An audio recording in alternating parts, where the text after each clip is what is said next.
साथियों, मैं अपना एक्साइटमेंट रोक नहीं पा रहा हूँ और जैसा आप बहुत सारे वीडियोस में काफ़ी लोगों तक ये पहुँच गया है, बट कुछ लोगों तक जो पहुँचा नहीं है वो मैं पहुँचाने की कोशिश करता हूँ कि आज का जो जजमेंट है, जो सुप्रीम कोर्ट में फ़ाइल हुआ था, आप सबको पता था, हम दिन रात यहाँ पे प्रयास कर रहे थे और जो जजमेंट आया है वो हमारे फेवर में आया दोस्तों, है ना। तो आप ये वीडियो के माध्यम से क्लियर समझ जाएंगे जो हमारे एडवोकेट ने आपको स्टेटमेंट दिया है, तो एक बार देखिएगा और समझिएगा और यही बोलूँगा, विजयी भव।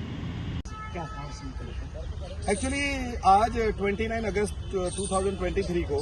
ये मैटर जो है सुप्रीम कोर्ट में लगा था। ये जो इशू है, ये जितने भी छत्तीसगढ़ में जो बीएड स्टूडेंट का ये जजमेंट आया था सुप्रीम कोर्ट का 2023 में अभी जजमेंट जो आया है,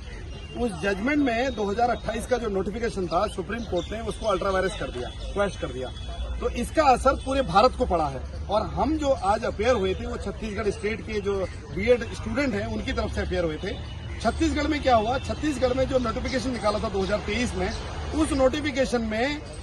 कुछ लोगों ने वो हाई कोर्ट में चैलेंज किया था कि बीएड स्टूडेंट को काउंसलिंग में आप मत बैठाइए, काउंसलिंग में अलाउ मत करिए। तो हाई कोर्ट ने बीएड स्टूडेंट को काउंसलिंग से अलग कर दिया, हटा दिया काउंसलिंग से, और जिसके अगेंस्ट में हमारे जो स्टूडेंट थे, बीएड स्टूडेंट जिनकी तरफ से मैं आज कोर्ट में अपेयर हुआ, वो लोग उसमें पार्टी नहीं थे। तो इस केस में हमने permission to file SLP supreme court में फाइल किया और ये मैटर कल हमने बहुत मुश्किल से कल इसको फाइल किया और आज वो मेंशनिंग करके लगवाया। इसको आज मैटर लगा था आइटम नंबर 54 और कोर्ट ने सारी चीजें ऑब्जर्व करी। हमारा ये आर्गुमेंट भी, हमने ये मेंशन भी किया कि जब एक व्यक्ति चाहे आईएएस का एग्जाम हो या अदर एग्जाम हो, उसमें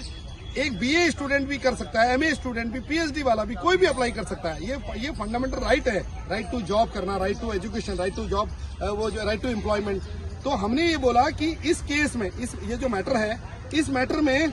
जो जजमेंट आया है वो 2023 का आया और 2018 से लेकर 2023 तक बहुत सारे स्टेट ने नोटिफिकेशन निकाले हैं जिसमें कि बीएड स्टूडेंट बैठे हैं और एग्जामिनेशन में सेलेक्ट हुए हैं और सेलेक्ट होने के बाद उनका जो काउंसलिंग होती है उसमें रोक दिया गया, जबकि ये जजमेंट रेट्रोस्पेक्टिव नहीं हो सकता है। इसलिए सुप्रीम कोर्ट ने आज ये ऑर्डर पास किया है कि जितने लोग एग्जाम में बैठ रहे हैं, जितने बोर्डों की काउंसलिंग कल होनी है, क्योंकि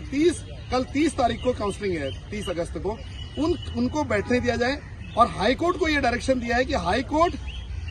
उनको जो स्टेट को ये डायरेक्शन दिया गया कि जो अपॉइंटमेंट हो रहे हैं, जितने लोगों के अपॉइंटमेंट हो रहे हैं, उनमें ये क्लॉज डाला जाए कि जो भी उनके अपॉइंटमेंट हो रहे हैं वो outcome of the high court judgement में माने जाएंगे, क्योंकि मैटर हाई कोर्ट में पेंडिंग है। अब हाई कोर्ट का जजमेंट अगर बीएड स्टूडेंट के फेवर में आता है तो बीएड जितने लोगों का सिलेक्शन हुआ है वो कैंसिल होकर बीएड स्टूडेंट जो लोग काउंसलिंग में आए हैं उन सबका सिलेक्शन होगा। तो ये एक बहुत बड़ी ग्रेट न्यूज है बीएड स्टूडेंट के लिए। और कन्याकुमारी से बंगाल की खाड़ी तक जितने भी बीएड के स्टूडेंट हैं जिन्होंने 2018 से 2023 तक का एग्जाम दिया है और जिनका नोटिफिकेशन आया, वो सारे लोग जो है इस एग्जाम में आने वाले फ्यूचर में बैठेंगे, उनका सिलेक्शन होगा,